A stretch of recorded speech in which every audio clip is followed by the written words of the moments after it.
올 한 해 그 어느 때보다 여러분 삶에 또 가정에 일터에 학교에 또 우리 교회에 우리 주의 은혜가 차고 넘치기를 간절히 축복합니다. 올해 우리 표가 뭐라고요? 차고 넘치는 교회. 그러니까 꽉 붙잡으세요. 붙잡고 그렇게 살아가기를 바랍니다. 옆에 분에게 이렇게 축복하십시오. 주의 은혜가 차고 넘칠 것입니다. 막 그거를 막 기쁨으로 받으셔야 돼. 그 은혜가 나에게 넘쳐날 것이다. 이런 은혜로 받으셔야 되는 것입니다. 지난 우리가 이제 1년 동안은 마가복음으로 강해했어요. 그래서 주일 예배 때 마가복음으로 은혜를 나눴고 또 주신 은혜가 있었어요. 올해는 이제 로마서로 주일 예배 나눌 겁니다. 아마 1년 꼬박 가야 될 거예요. 그래서 로마서로 은혜를 나눌 것인데 주님께서 특별한 깨달음과 은혜를 주실 줄로 믿습니다. 그러니까 기대하시고 더 갈망하시기를 바랍니다. 우리 아들이 이번 겨울방학에 헬스클럽을 다니겠대요. 이제 지난번에도 다녔는데 이제 재미를 좀 봤어요. 몸에 근육이 붙은 거죠. 저희 아들도 저처럼 삐쩍 말라가지고 희머리가 없었는데, 근데 지난번에 헬스클럽을 다니더니 이제 어깨가 딱 펴진 거예요. 그래서 제가 봐도 어깨가 펴졌어. 그러니까 이제 재미를 보니까 올 겨울에도 이제 가야겠대. 근데 헬스클럽을 좀 가야 또 이런저런 운동기구들을 만지니까 아무래도 집에서는 그게 안 되잖아요. 그러니까 가야지만이 좀 되기는 되는 게 맞습니다. 그렇게 가야 균형 있는 근육을 만들 수 있어요. 그러니까 지난번 보니까 하루는 하체 운동, 하루는 뭐 상체 운동 이렇게 나눠 가지고 하더라고. 뭐 지가 알아서 하겠습니까? 이제 거기서 관장님이 아니면 코치님이 그렇게 지도를 해주겠지요. 그러니까 여러분 헬스클럽도요 가면 좋아요. 그러나 무작정 한다고 그게 덕이 되는 게 아닙니다. 그냥 막무가내식으로 내 마음에 끌리는 거 가지고 운동기구 가지고 하면 큰일 납니다. 근육이 붓고 안 붓고를 떠나서 다쳐요. 제가 옛날에 그랬거든요. 개뿔 아무것도 모르는데 가가지고 깜짝거리고 있다가 그래가지고 뭐 아이패드 새로 산 거 그 첫날 그냥 망가뜨리고 그리고 뭐 이렇게 막 근육통 오고 뼈 다치고 막 이런 것들이 있는 거예요.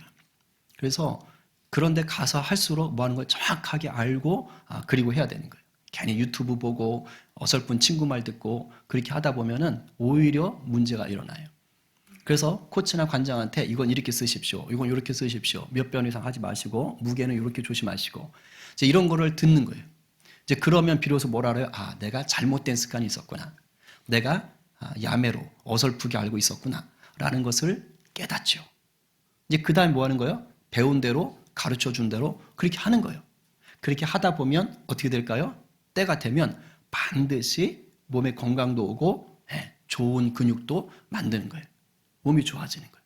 그러니까 잘 배워야 되고 배운 것을 잘 실천하면 그러면 효과가 정확하게 드러나는 거예요. 여러분 신앙생활이요 별게 없어요. 그냥 이 원리를 잘 따라가면 됩니다. 우리도 신앙생활 할 때 처음에는 아는 게 없어요. 그냥 다니는 거야. 친구 따라오든지 부모님 따라오든지 그리고 그냥 다니는 거예요. 다 어설프게 알아. 이제 그러면서 뭐 하는 겁니까? 신앙생활 하면서 자라가는 거죠. 배워가는 거죠. 근데 요때 잘 배우고 이것을 잘 실천하면 쑥쑥 자라는 거예요. 건강한 신앙이 되는 거예요. 그런데 교회는 다니기 시작하는데 이걸 잘못 배우거나 어설프게 배우면 어떻게 되느냐? 신앙이 자라지를 않는 거예요. 이걸 명심하셔야 돼요. 그러니까 단순히 교회 생활을 하시는 분들이 있어요. 그러니까 예수를 믿으러 왔는데 교회 생활을 하시는 분들이 있는 거예요. 교회 봉사하고, 뭐 교회 직분 맡고, 교회 어울리고, 교회 사람들하고 이제 다니니까 좋고. 근데 이런 사람은 죄송하지만 신앙생활의 깊이가 한계가 생겨요. 본질을 놓치고 있는 거예요. 어설프게 알고 있는 거예요. 야매로 알고 있는 거예요. 이건 종교 생활은 할 수 있어요. 그러나 바른 신앙을 할 수는 없어요. 우리가 신앙생활을 제대로 하기 위해서는 뭐가 필요하냐? 성경을 제대로 알아야 돼요. 성경 말씀에 붙들림 받아야 돼요. 그래서 여러분들이 올 한 해는 그 어느 때보다 말씀을 배우고 말씀을 익히고 말씀을 훈련하는 일에 더 집중하시기를 바랍니다. 그래서 제가 지금 이벤트 하자고 하는 거예요. 근데 대부분의 한국의 성도들이 정말 주일만 교회를 나오거든요. 뭐 삶의 자리가 빠듯하니까 뭐 그런다라고 뭐 말할 수 있겠죠. 어떻게 보면 사실 그것도 우선순위 문제일 수 있어요. 바빠도 운동할 건 다 하러 다니고 뭐 자기 취미생활 할 거 다 하거든요. 사실은 엄밀히 말하면 그런 게 많아. 그래서 정말 바쁘신 분들도 있지만 어찌 보면 내 삶의 우선순위를 어떻게 정하는가에 따라서 사실 예배도 달라질 수 있거든요. 제가 말씀드리고 싶은 건 뭐냐. 일주일에 태반이 한 번 교회 나오는데 그 한 번 나와서 설교 한 번 듣는 게 전부야. 그러니까 그게 말씀을 접하는 전부라고. 그러면 상식적으로 생각해 보자는 거죠. 우리가 하루에 핸드폰 보는 시간, 그 시간과 아니면 일주일에 딱 한 번 와서 예배 보는 시간, 그때 말씀 듣는 그 시간 한 번이면 뭐가 나를 주장하겠어요? 뭐가 나를 이끌어 가겠어요? 세상 것이 나를 이끄는 거예요. 일주일에 한 번 와서 설교 한 번 듣는다고 성경이 그게 막, 물론 은혜는 있을 수 있겠죠. 그러나 어설프게 알기가 쉽다는 거예요. 적어도 성경은 기본적으로 한 번 통으로 내가 성경을 다 맛있게 보약 먹듯이 먹어야 되는 거예요. 그게 늘 훈련이 돼야 되는 거예요. 그게 진짜 승리하는 신앙생활이에요. 그런 은혜가 있어야 돼요. 그러니까 올해는 할 수 있다면 여러분들 내가 주일에만 예배 드렸다면 한번 우선순위를 조절해 보세요. 그래서 주중 예배도 드릴 수 있으면 한번 드려보시고 또 함성도 10명 신청했다 그러더라고. 내가 이번에 말씀 한번 도전하겠다. 또 신청하시고 오늘 로마서 로마서 오늘 이제 설교 들으면 아실 테지만 로마서가 그렇게 중요해? 내가 그럼 한번 로마서랑 씨름해 보겠다. 도전도 해보시고 성경학교 개설하면 좀 힘들겠지만 그것도 도전해 보시고 왜? 주시는 은혜가 있어요. 있습니다. 그러니까 우리가 말로만 하나님의 영광 위에 하나님의 능력 있는 삶을 위해 살아야지라고 할 게 아니에요. 그러면 거기에 우선순위를 둬야 되잖아요. 근데 하나님의 말씀을 제껴놓고 그리고 나서 어떻게 하나님의 영광을 하나님의 능력을 우리가 누리겠습니까? 말이 안 돼요. 상식적으로 말이 안 돼요. 그래서 올해는 여러분들이 차고 넘치는 은혜를 구하고 싶다면 여러분들이 말씀 앞에 차고 넘치도록 여러분의 삶을 드리시기 바랍니다. 그래야 은혜가 나타나는 것이에요. 그러니까 잘 배워야 돼요. 잘 배워야 돼요. 신약은 66권 모든 게 다 중요합니다. 구약 몇 권이죠? 39권. 신약은 39, 27권, 66권. 어느 것 하나 버릴 게 없어요. 다 중요해요. 허투루 된 게 없어요. 자, 그런데 일반적으로 신앙생활 하는데 이 성경은 굉장히 우리에게 뭔가 도움이 될 수는 있다. 다 중요하지만 그 중에서도 특별한 우리에게 지침이 될 수 있다. 조금 효과적이다. 라고 볼 수 있는 성경들은 있어요. 예를 들면 예수님의 생애, 예수님의 일대기를 보려면 욥기 보면 돼야 안 돼요. 창세기 읽으면 돼야 안 돼요. 신명기, 레위기 읽으면 돼야 안 돼요. 물론 예수님을 찾을 수는 있어요. 그러나 예수님의 생애, 예수님의 일대기는 그런 데 보는 게 아니에요. 뭘 읽어야 되죠? 사복음서, 마태마가, 누가, 요한복음을 읽어야 돼요. 그러니까 이와 비슷한 게 있단 말이에요. 그러니까 성경에서 복음에 대해, 믿음에 대해, 죄라는 것에 대해 아주 잘 알려주는 성경이 있어요. 그래서 우리가 신앙생활을 한다고 할 때 바른 신앙생활을 위해서 어떤 성경이 좀 도움이 될까 할 때 그걸 선명하게 보여주는 게 뭐냐? 그게 로마서예요. 그게 로마서. 로마서를 읽으면 내가 예수님을 왜 믿어야 되는가? 예수를 믿는다는 건 어떤 거냐? 그럼 내가 예수를 믿으면 어떠한 유익이 있다는 것이냐? 그럼 내가 예수를 믿었다면 이제 어떻게 살아야 되는 거냐? 이거를요, 그냥 두루뭉술하게 아니면 삥삥 돌려서 얘기하질 않아요. 그냥 직접적으로 대놓고 딱 얘기해 줍니다. 너 잘못했다고 이렇게 얘기하는 거예요. 너 그렇게 살면 죽는다고 이렇게 얘기하는 거예요. 이렇게 살아란 말이야. 딱 얘기해 주는 거예요. 그래서 로마서는요, 강력한 게 있어요. 강력해요. 그래서 로마서를 읽다가 로마서를 묵상하다가 인생이 180도 바뀐 사람들이 수두룩빽빽합니다. 그리고 로마서로 인해서 인생이 바뀌니까 하나님께 붙들려 가지고 이 인류 역사 속에 정말 큰 획을 그었던 사람들이 한둘이 아니에요. 제가 한두 번 얘기했지만 성 어거스틴, 이 성자는 거룩한 세인트, 이게 나중에 붙은 거예요. 어거스틴이라는 사람이 있었어요. 이 사람이 원래 예수 믿는 아이로 크긴 컸어요. 엄마가 모니카인데 기도를 참 많이 하는 엄마예요. 그런데 그 엄마 때문에 복음을 들었어요. 그런데 청소년기, 청년기 때 좀 방황할 때 있잖아요. 이 어거스틴도 방황을 한 거예요. 근데 많이 방황을 했어요. 그래가지고 유학을 가가지고 그 부모 품을 떠나 유학을 가가지고 거기서 흥청망청 살기 시작하는 거예요. 아주 그냥 진탕 즐기는 거예요. 그러다가 이게 그냥 사생활을 낳아버리는 거예요. 그 정식 결혼도 안 하고 막 그런 식으로 살고 그랬단 말이죠. 근데 머리가 워낙 좋아. 그래 또 공부는 잘해가지고 교수로 하고 있네. 그러니까 교수는 하지만 삶은 어때요? 완전 진탕 같은 삶을 사는 거예요. 그리고 그렇게 즐겨. 그렇게 30대를 살고 있었어요. 그러다가 로마 밀라노의 당시 주교였던 암부시로스라는 사람을 만나게 됩니다. 그래서 그 사람을 만나가지고 인생의 변화를 겪게 되는 거예요. 야, 내가 이렇게 살면 안 될 것 같은데? 아, 이건 뭔가 아닌 것 같은데? 이러고 있었어. 그런데 삶을 딱 바꾸지는 못하는 거예요. 우리도 그런 삶 있잖아요. 아, 이건 아닌데. 내가 이렇게 살면 안 되는데. 아, 이거 습관 끊어야 되는데. 그런데 못 끊는 분들이 많죠. 여기 많아요. 저부터 시작해서 다 그래. 대부분 그런 경우가 많아. 그러니까 이건 아닌 줄 알아. 근데 못 끊어. 결단을 못 해. 이러고 있었던 거예요. 그러니까 이 주교의 강의를 듣기 전까지는 지가 잘못 사는지도 몰랐던 거고 강의를 듣고 나니까 아, 이건 아닌 것 같다. 이러고 있었던 것이죠. 그래가지고 너무 마음이 괴로운 거예요. 그래서 어느 날 친구 집에 갔는데 거기 정원이 있어. 거기 앉아가지고 막 우는 거예요. 내가 왜 이럴까? 내 인생이 왜 이럴까? 너무 한탄스러운 거예요. 그래가지고서는 슬퍼하고 있는데 저쪽에서 애기들 노랫소리가 들리는 거예요. 그래서 막 지들끼리 노는데 소꿉놀이 하면서 얘기를 해요. 톨레레게 톨레레게 톨레레게 톨레레게. 라틴어예요. 번역하면 집어서 읽어라, 집어서 읽어라, 집어서 읽어라 이런 뜻입니다. 이거 애들이 그 어거스틴 들으라고 한 얘기 아니에요. 그냥 지들끼리 노는 거예요. 우리식으로 말하면 두꺼봐 두꺼봐 헌집 줄게 새집 다오 헌집 줄게 새집 다오. 근데 그날따라 이 말이요 애들이 노랫소리가 이 어거스틴한테 뭘로 들렸어요? 주님의 음성으로 들린 거예요.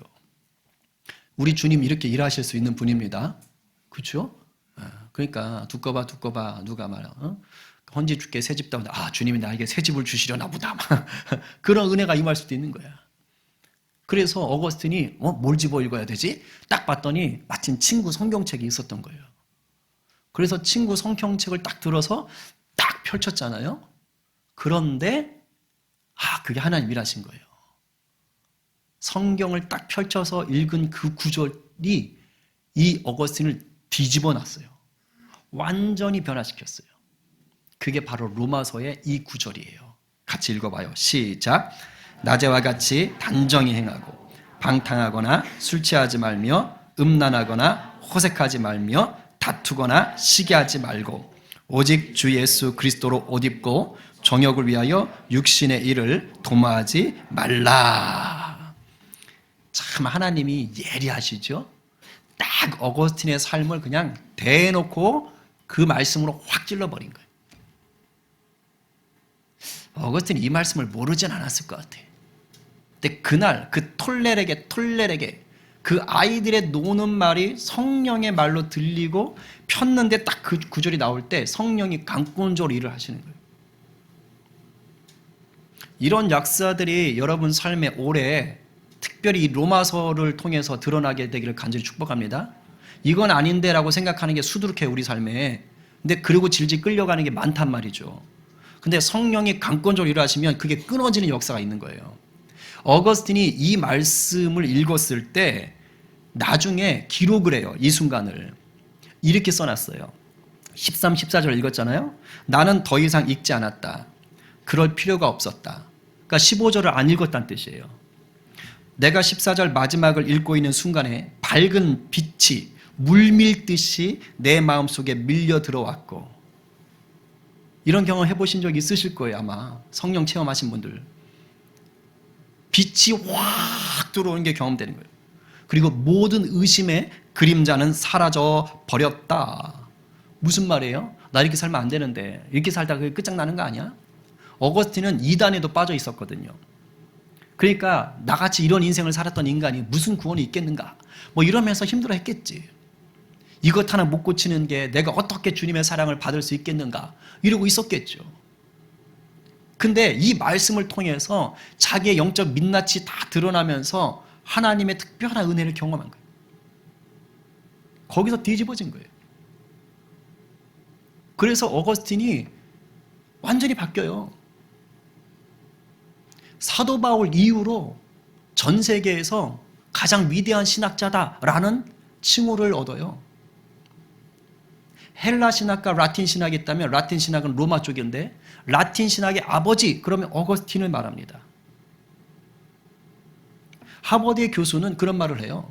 현대 철학의 모든 것은 플라톤의 주석이고 현대 신학의 모든 것은 어거스틴의 주석이다. 이 플라톤의 주석이고 어거스틴의 주석이다. 이 말은 뭐냐면 현대 철학이나 현대 신학에 새로운 게 하나도 없다는 뜻이에요. 모든 현대의 철학은 플라톤이 만들어 놓은 철학을 해석하고 설명하는 것에 불과하고 오늘날의 모든 신학은 어거스틴이 만들어 놓은 그 신학을 설명하고 해석하는 것에 불과하다. 얼마나 대단한 업적을 이룬 사람입니까? 이 놀라운 업적을 이룰 수 있었던 그 계기가 뭐라고요? 말씀이에요. 특히 로마서 말씀. 말씀의 힘은 엄청납니다, 여러분. 어거스틴만 그런 게 아니에요. 우리가 말하는 종교 개혁을 일으킨 루터, 마틴 루터도요, 똑같습니다. 이 사람은 로마 카톨릭의 신부였어요. 그리고 신학교의 교수였어요. 아주 열심히 있는 사람이었어요. 성경을 많이 아는 사람이었어요. 그런데 이 사람이 로마서를 통해서 하나님을 인격적으로 만나기 전까지 어떻게 살았느냐? 하나님을 잘못 알고 있었어요. 그러니까 여러분, 하나님을 인격적으로 만나기 전까지는 어떤 일이 있을 수 있느냐? 목사도, 신학교 교수도, 장로도, 권사도, 집사도, 교회를 30년, 40년, 50년 다닌 사람도 뭐 하는 거예요? 하나님을 잘못 알 수 있는 거예요. 제가 아까 초반에 얘기했잖아요. 잘못 배우고 어설프게 배우면 그냥 그렇게 간다고. 신학교 교수고 신부인데도 불구하고 하나님을 잘못 알고 있었단 말이에요. 어떻게 알고 있었느냐? 이게 로마 카톨릭이 약간 그런 게 있어요. 행위구원적인 게 있어요. 그러니까 내가 착한 일을 많이 해서 의로워져야 돼. 이렇게 생각을 했던 거예요. 내가 착한 일을 많이 해야 하나님이 기뻐하시고 나를 받아주시지. 이렇게 생각을 하고 있었던 것입니다. 그런데 문제는 뭐냐? 마틴 루터가 굉장히 노력을 많이 했어요. 근데 마음에 평강이 없는 거예요. 머릿속으로는 또 죄를 짓고 있는 거예요. 성경이 말하는 걸 다 못 지키더라는 거예요. 그러니까 불편한 거예요.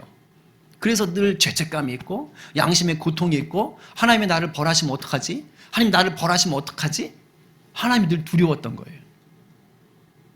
이렇게 살고 있었던 거예요. 그러다가 로마서를 학교에서 강의를 해야 됐어요. 신학교에서.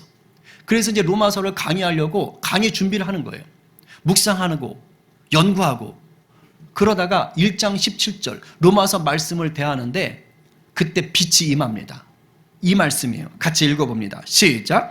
복음에는 하나님의 의가 나타나서 믿음으로 믿음에 이르게 하나니 기록된 바 오직 의인은 믿음으로 말미암아 살리라 함과 같으니라. 아멘. 이걸 몰랐겠어요? 저 구절을? 알고 있었죠. 그런데 마음속에 갈등이 있는 거예요. 번민이 있는 거예요. 아, 이게 왜 그럴까? 내 인생이 왜 이럴까? 그때 성령이 말씀을 통해 확 치고 들어오는 거예요. 저 바로 1장 17절 말씀을 통해서 깨달은 게 무엇입니까? 아, 내 행위로 의로워지는 게 아니고 믿음을 통해서 은혜로 내가 의로워지는 것이구나. 쉽게 말하면 이거요. 내 힘이 아니라 우리 예수님이 나를 깨끗하게 해주시는구나. 내가 착한 일 많이 하는 게 아니라 예수님이 나를 불쌍히 여겨서 깨끗하게 해주신다는 그 말이구나. 이게 깨달아진 거예요. 그 순간에 두려웠던 하나님이 싹 사라지고 사랑의 하나님이 임하더래요. 죄책감과 양심의 고통이 다 떠나가는 거예요. 루터도 이게 자신의 인생이 바뀐 순간이잖아요. 그래서 글로 기록을 해놨어요. 이 순간을. 이렇게 말을 해요. 나는 그때 내 자신이 다 다시 태어난 걸 느꼈다. 다시 태어난 걸 느꼈다. 이게 born again이에요. 거듭남이에요. 나는 마치 문을 열고 낙원으로 들어간 기분이었다. 여러분 정말 예수님 진짜 만나잖아요? 그러면 이 체험이 다 돼요. 저 이런 얘기하는 사람 많이 들었어요. 성령 체험했는데 세상이 달라 보이더래. 그렇게 싫어하던 사람 얼굴이 갑자기 천사로 보이고 막 쓰레기통을 밟는데도 거기에 막 하나님의 은혜가 임하고 막 꽃향기가 나는 것 같고 막 그러더래. 남들이 보면 미친 거죠. 근데 성령이 역사하면 그런 은혜들이 임하는 거예요. 지금 루터가 그렇게 되는 거예요. 더군다나 신학교 교수고 신부였던 그 사람이 이런 고백을 해요. 성경 전체가 새로운 의미를 지니게 되었다. 놀랍지 않아요? 그 전까지는 인간적 지식으로 접근했는지 모르겠어요. 근데 성령의 감동에 딱 휩싸이니까 성령의 빛 가운데에서 성경이 보이기 시작하는 거예요. 실제로 여러분 성경이요, 은혜 속에서 읽기 시작하면 달라요. 진짜 꿀맛처럼 느껴집니다. 저는 이걸 경험하며 사는 사람. 꿀송이 같아, 꿀송이 같아. 그러니까 루터가 이때 이 체험이 너무 좋은 거예요. 그러니까 로마서가 너무너무 좋았던 거예요. 그래서 자기가 이렇게 말을 해요. 로마서 주석 서문에 신약 성경 중에서 가장 중요한 부분이 로마서고 가장 순수한 복음을 증거하는 성경이 이 로마서다. 얼마나 좋았으면 극찬을 하잖아요. 근데 루터의 이 극찬이 이게 거짓말도 아니고 무리수가 아니에요. 정말로 많은 사람들이 로마서 때문에 인생이 바뀌고 하나님의 일을 크게 감당하고 이 땅에서 하나님의 사람으로 살아갔던 자들이 정말 많습니다. 감리교를 창시한 부흥을 이끌었던 존 웨슬리도요, 로마서 듣다가 인생이 바뀌어버려요. 칼빈 목사님도 그렇고 유명한 현대 신학자인 마르트도 그렇고 한둘이 아니 한둘이에요. 저에게도 로마서는 특별한 은혜로 다가왔었어요. 물론 어거스틴이나 루터만큼은 아니지만 저도 로마서를 통해서요 굉장한 도전을 받았고 변화를 누렸어요. 특별히 5장 8절과 12장 1절 말씀이 저는요 너무너무 강렬해요. 5장 8절 말씀 제가 자주 인용하는데 같이 읽어볼까요? 시작. 우리가 아직 죄인 되었을 때에 그리스도께서 우리를 위하여 죽으심으로 하나님께서 우리에 대한 자기의 사랑을 확증하셨느니라. 제가 청년 때 이 말씀이 저를 사로잡았어요. 나 같은 인간을 위해서, 죄인을 위해서 죽었어? 예수님이? 근데 그게 사랑이라고? 근데 이게 직접적으로 느껴진 게 왜 그러냐면 그 전까지 우리를 구원하시는 것은 십자가의 은혜다라는 것은 머리로는 다 알고 있었어요. 예수님이 나를 위해 십자가에 달려 죽으셨다. 그래서 우리는 구원받았다. 근데 이게 약간 지식적인 거야. 교리적인 거야. 잘 와닿지 않았어요. 그냥 뜬구름 잡는 것 같았어. 너무 추상적이었던 거였어요. 그러니까 죄인을 위해서 예수님이 죽었다는 게 좀 믿겨지지 않았죠. 그리고 그럴 만한 게 제가 좀 청년 때 교만했어요. 왜냐하면 교회 생활을 워낙 잘했으니까. 3, 4천 명 모이는 교회 거의 저는 청년들 리더인데다가 교인들 앞에서 찬양인도 하고 여름 성령학교면 애들 부서 다 찾아다니면서 율동하고 그럼 애들 다 난리가 나죠. 애들만 섭렵했느냐? 그게 아니에요. 또 노인들 수련회 가시면 또 다 쫓아가서 예수님이 좋은 걸 그럼 또 어르신들 다 좋아가지고 이렇게 그러니까 애들부터 어른까지 다 섭렵하지 청년들 다 끌고 다니지 토요일에 모이면 예배팀 하루 종일 예배하고 있지 이렇게 살았단 말이에요. 그러니까 나 정도면 신앙생활 잘하지 내가 무슨 흠이 있겠어. 거기다 모태 신앙이고 은연 중에 이런 것이 있어요. 어제도 모교회 후배가 전화가 왔는데 느닷없이 왔어요. 그리고서 한다는 말이 정말 옛날에 형님 대단했다. 정말 발끝도 못 쫓아간다. 와 정말 지금 형님 목소리만 들어도 그때 생각이 나서 은혜가 된다. 너무 좋아가지고 계속 좀 해라. 하여튼 그랬어. 그러니까 저한테 영향을 받은 친구들이 꽤 있단 말이에요. 그러니까 제가 이렇게 예수님 나의 죄를 위해 이런 게 잘 와닿지 않았었어요. 근데 그날따라 이 말씀이 저한테 이렇게 와닿는 거예요. 이 말씀을 읽는데 내가 생각하는 어떤 나쁜 인간 그런 사람들이 있을 거 아니에요. 그렇죠? 내가 좀 싫어하는 사람이 있을 거 아니에요. 그 사람들이 이렇게 떠오르더라고. 근데 내가 이런 인간을 위해서 죽는다? 그것도 사랑 때문에? 난 못하지. 난 싫지. 너무도 당연하게 딱 그 생각이 떠오르더라고요. 내가 아끼는 사람이면 몰라. 내가 아끼는 사람이면. 근데 그게 아니라 내가 싫어하는 인간, 누가 봐도 악한 인간, 그냥 떠오르는 거예요. 그러니까 저런 인간을 위해서 내가 죽어? 그것도 사랑하기 때문에? 난 절대 안 해. 그 생각에 떠오르다가 이 말씀이 저를 확 치는 거예요. 네가 그런 인간인데 내가 너를 사랑해서 죽은 거야. 이게 그냥 이렇게 확 와닿는 거예요. 주체를 못 하겠더라고요. 로마서를 처음 읽었겠어요? 아니죠. 그날따라 달랐어요. 정말 심장이 뜨거워지는 게 느껴지고요. 눈이 뜨거워지고 눈물이 막 흘러내리는 거예요.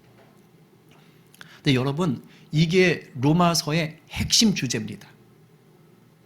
로마서 16장을 전체를 관통하는 핵심 주제예요. 뭐냐? 내 스스로의 힘으로는 결코 죄를 집어 던질 수가 없다. 아무리 선행을 많이 쌓고 교회 봉사 열심히 하고 성경 지식이 많고 교회 헌금 많이 해도 어린 반푼어치도 없다. 오직 누가? 예수 그리스도만이 나를 구원한다. 그러니까 로마서는 딴 거 아니에요. 네 능력이 아니라 예수가 너의 죄 때문에 죽었다는 걸 진실로 인정하느뇨? 이걸 얘기하고 있어요. 그리고 그것이 무엇 때문에? 하나님의 사랑 때문이라는 거예요. 세상은 give and take, 뭔가 대가를 요구하는 거예요. 근데 하나님은 사랑 때문에 그 일을 하셨다는 거예요. 그게 은혜다라는 것, 그것을 누리는 게 그게 구원이야 라고 말해주는 거예요. 이게 로마서입니다. 그래서 로마서에서 말해주는, 성경이 말하고자 하는 이 구원은요, 굉장히 강력해요. 그러니까 구원은 사실 좀 뜬구름 잡는 건데, 이 사랑, 로마에서 밝혀준 이 사랑의 힘은요, 굉장히 강력해요. 왜냐하면 어차피 이 복음에서 말하는 이 사랑은 내가 먼저 손 내민 사랑도 아니고 내가 그 사랑을 선택한 것도 아니란 말이에요. 나는 죄인으로 있었다고요. 나는 아주 버려질 인간이라고요. 나는 영원히 죽을 수밖에 없었던 인간이라고요. 근데 그런 나를 누가? 하나님이 먼저 사랑해 주신 거예요. 먼저 손 내밀어 붙잡아 주신 거예요. 그러니까 이 사랑에 대해서, 이 구원에 대해서 나는 단 한 오리만큼도 내가 지분이 없어요. 선택권이 없어요. 그래서 어떤 일이 벌어지느냐? 우리가 신앙생활을 하다 보면 하나님께 실망할 때가 있어요. 왜 이런 일이 일어나야 됩니까? 대체 왜? 그래서 하나님이 싫어지는 거예요. 하나님이 원망스러워서 등 돌릴 때가 있어요. 하나님이 갑자기 미워지고 이제 손절, 나 이제 떠날래, 끝! 할 때가 있어요. 근데 어차피 내가 선택한 구원도 아니고 내가 먼저 손 내민 사랑이 아니잖아요. 하나님이 먼저 찾아오신 사랑이잖아요. 그래서 내가 설령 그럴지라도 하나님이 나를 안 버려요. 제가 늘 얘기하죠. 이 상태라고. 이 상태가 아니에요. 하나님과 내가 이렇게 잡고 있으면 내가 손을 놔버리면 떨어지는 거예요.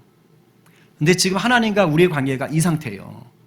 내가 살다 보면 너무 낙심하고 힘들고 지치고 세상 것 좋아하다가 하나님에게서 원망하거나 하나님이 별 볼 일 없어 보여서 손을 놓는 경우가 있어요. 근데 하나님은 먼저 나를 붙잡아 주셨기 때문에 이 손을 안 놔요. 영원까지 안 놔요.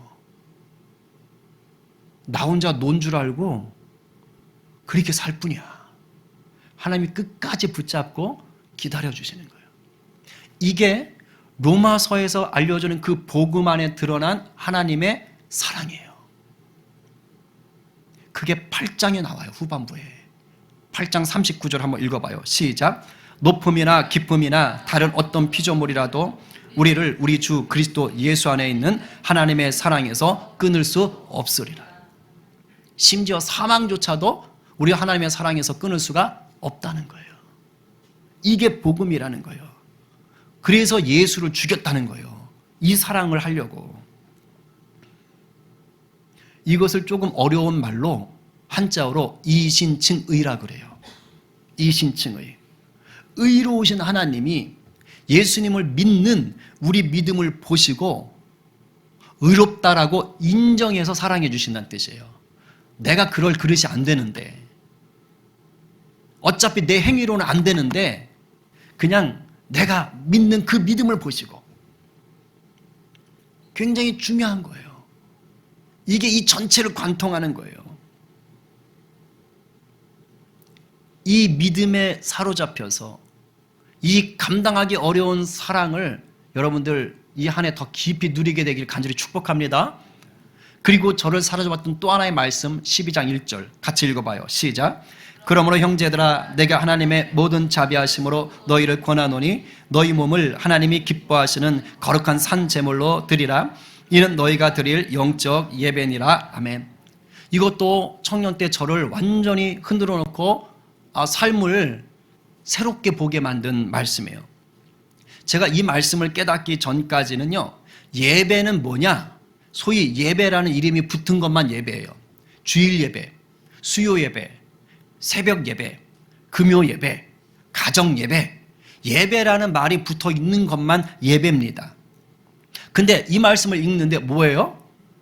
삶 전체가 거룩한 예배가 되게 하라는 거예요. 깜짝 놀랐죠. 영적인 예배라는 거예요. 여러분, 여기서 영적인 예배라는 것은 무슨 말이냐? 뭔가 신비롭고 뭔가 현실 세계가 아닌 것 같은 그러한 꿈에나 나타나 보일 것 같은 그런 예배가 아니에요. 새 번역은 합당한이라는 뜻으로 번역을 합니다. 그러니까 여기서 영적 예배는 이런 거예요. 영이신 하나님이 맞아 그거야, 그렇게 예배하는 거야, 그런 예배를 나는 기뻐해 라고 인정해 주시는 그 예배란 뜻이에요.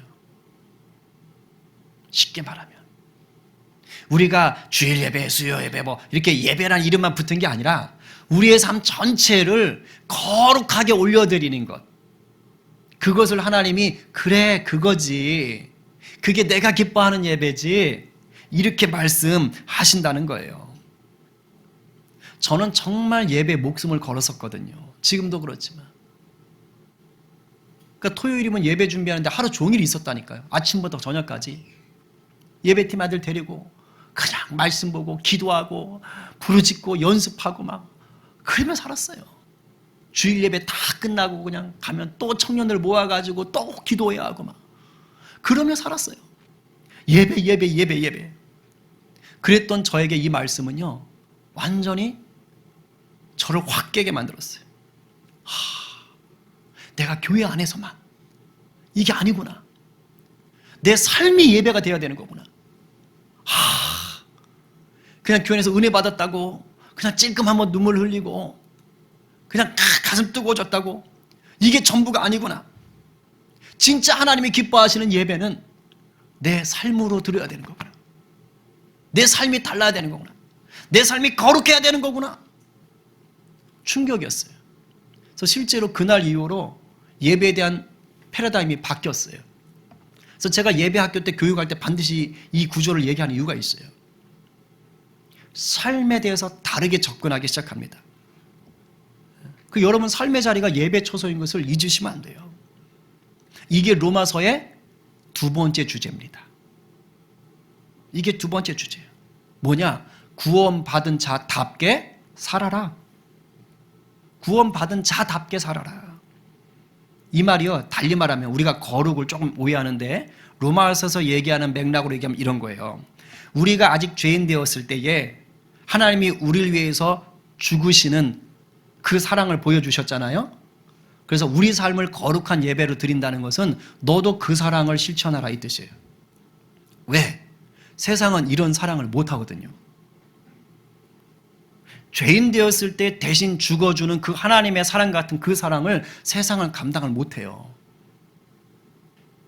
쾌락적이거나 아니면 철저히 give and take적인 그런 사랑을 할 뿐이에요. 하나님의 이 놀라운 사랑을 할 수가 없어요. 거룩이 뭡니까? 구별됨이에요. 다른 거예요. 너희들이 이 사랑으로 살아갈 수 있겠냐?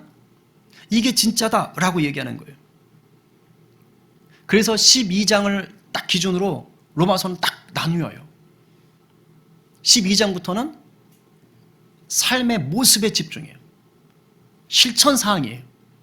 근데 사도 바울이 사랑을 강조해요. 두 구절만 읽어봅니다. 시작. 피차 사랑의 빛 외에는 아무에게든지 아무 빛도 지지 말라. 남을 사랑하는 자는 율법을 다 이루었느니라. 그 다음 사랑은 이웃에게 악을 행하지 아니하나니 그러므로 사랑은 율법의 완성이니라. 유대인들이 율법을 잘못 알고 있었잖아요. 그 사도 바울이 얘기하는 거예요. 진짜 예수 복음 앞에 서 있느냐? 그러면 그 사랑을 누리는 자로 살 때 율법의 완성을 이룰 수 있다. 왜? 하나님이 사랑이시니까. 그 사랑 때문에 율법을 주셨으니까. 여기서 말하는 이 사랑이 세상의 사랑이 아니에요. 하나님이 죽을 수밖에 없던 우리에게 먼저 보여주신 그 죽음의 사랑, 희생의 사랑, 그 사랑, 아가페 사랑을 말하는 것입니다. 이 사랑을 살라는 거예요. 그게 거룩한 예배라는 거예요. 그게 하나님이 기뻐하신다는 거예요. 사도 바울이 이 로마서를 쓸 때가 주 57년경이라고 말해요, 학자들은. 그때 로마에는 이미 교회가 있었어요. 사도 바울이 개척한 교회가 아니에요. 그런데 소식을 듣자 하니 지금 그 교회가 평안하지 않아요. 유대인들과 로마에 있는 이방인들이 교회를 이루고 있는데 서로 주도권 싸움이 있는 거예요. 불편한 관계가 있는 거예요. 그러니까 편지를 써서 사랑해라. 물론 그 앞장에는요, 11장까지는 유대인과 헬라인에 대해서, 이방인에 대해서 뭐 신학적으로 이런저런 저런 얘기를 합니다. 근데 결국은 12장 이후로 뭐예요? 사랑하라. 사랑하라는 거예요. 사랑하라. 예수가 보여진 그 사랑을 실천해라. 그러니까 신앙이 어리다고 함부로 따지지 말고 품어주라는 거예요. 네가 자유에서 뭐 하고 싶은 거 있어도 참으라는 거예요. 사랑 때문에 희생할 수 있느냐? 이걸 지금 물어보고 있는 거예요. 심지어 로마 제국을 향해서도 로마 제국이 교회에 그리 우호적이지 않습니다. 그런데도 로마의 통치자와 관리들에게 복종해라. 세금 잘 내라. 왜? 하나님이 세우신 권위다. 세상의 질서를 위해서 하나님의 그 통치권 안에 있다라는 거예요. 사도 바울이 그런 얘기를 다 하는 거예요. 그게 사랑의 힘이다라는 거예요. 결국엔 거룩한 삶, 예배, 참된 예배의 삶, 영적 예배의 삶은 뭐예요? 나를 죽여 남을 살릴 수 있는 그 하나님의 은혜가 흘러가게 하는 거예요. 그러니까 이 마음으로 살면 내 삶 속에 뭐가 빠지면 안 돼요? 예수가 빠지면 안 되는 거예요. 예수가. 이 사랑의 힘은요, 내 능력으로 만들 수가 없어요. 우린 누가 기분 나쁜 말 한마디만 해도 그냥 빡 돌아버리잖아요. 마음이 다치잖아요. 내가 너를 위해 죽으려고 마음은 먹었는데 네 말 한마디에 내가 너를 응징하겠어. 이렇게 바뀌잖아요. 우리. 이 사랑은 우리가 예수 안에 붙들린 바 돼야만 나올 수 있어요. 그리고 복음에 붙들린 이 사람의 능력은요, 잘 들어요. 내가 이 복음에 붙들려서 이 사랑의 힘이 오잖아요. 이게 단순히 우리가 이렇게 잘해주는 그런 사랑이 아닙니다. 예수의 사랑이에요. 이게 나 안에 딱 부어지면 내 힘으로는 죽었다 깨어나다 할 수 없는 일을 하게 됩니다. 이게 하나님의 능력이에요. 제가 아까 말씀드렸던 어거스틴, 루터, 그 밖에 많은 위인들이 바로 이 일을 한 거예요. 자기 능력이 아니라 그 놀라운 위대한 사랑을 부으신 하나님의 능력을 대신 행한 겁니다. 이것을 예수님이 먼저 모범을 보이셨죠. 그리고 스데반 집사님도 돌 맞아 죽어가며 그 사랑을 선포했고, 베드로도, 사도 바울도, 성경의 많은 위인들도, 그리고 우리의 믿음의 선배들도, 손영한 목사님 같은 분들, 자기 두 아들을 죽인 그 공산당을 어떻게 양자를 삼아요? 어떻게 용서를 해요? 예수의 사랑에 사로잡히니까 그러는 거예요. 예수의 사랑에. 여러분, 한 번뿐인 인생이거든요. 죽고 나면 둘 중에 하나예요. 지옥이든 천국이든. 한 번뿐인 인생 어떻게 살고 싶으세요? 정말 하나님을 위해서 멋진 인생, 아름다운 인생 살고 싶지 않습니까? 그렇다면 생명의 복음 앞으로 나오십시오. 제가 올해 로마서를 하는 이유가 있어요. 이 시퍼렇게 살아있는 복음 앞에 서라는 거예요. 주님의 말씀이 여러분의 삶이 되게 하시라는 거예요. 그러면 여러분이 여러분의 삶을 끌어가는 것이 아니라 우리 하나님의 열심이 여러분의 인생을 끌어가십니다. 여러분의 힘으로는 도저히 할 수 없는 일들을 성령께서 여러분을 통해 행하실 것입니다.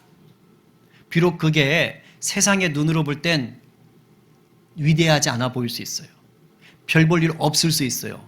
근데 하나님은 설령 그런 일들도 여러분을 위대하게 사용하십니다. 아멘이세요? 여러분의 삶의 자리에서, 가정에서, 학교에서, 일터에서 만약에 여러분이 그리스도의 사랑에 붙들려서 하나님을 떠난 인생, 하나님을 멀리하던 인생, 내가 내일 곧 죽을 거야 하던 그런 인생을 살렸다고 봅시다. 그 자체가 위대한 거예요. 여러분의 힘으로 할 수 없는 일을 하나님이 하시는 것입니다.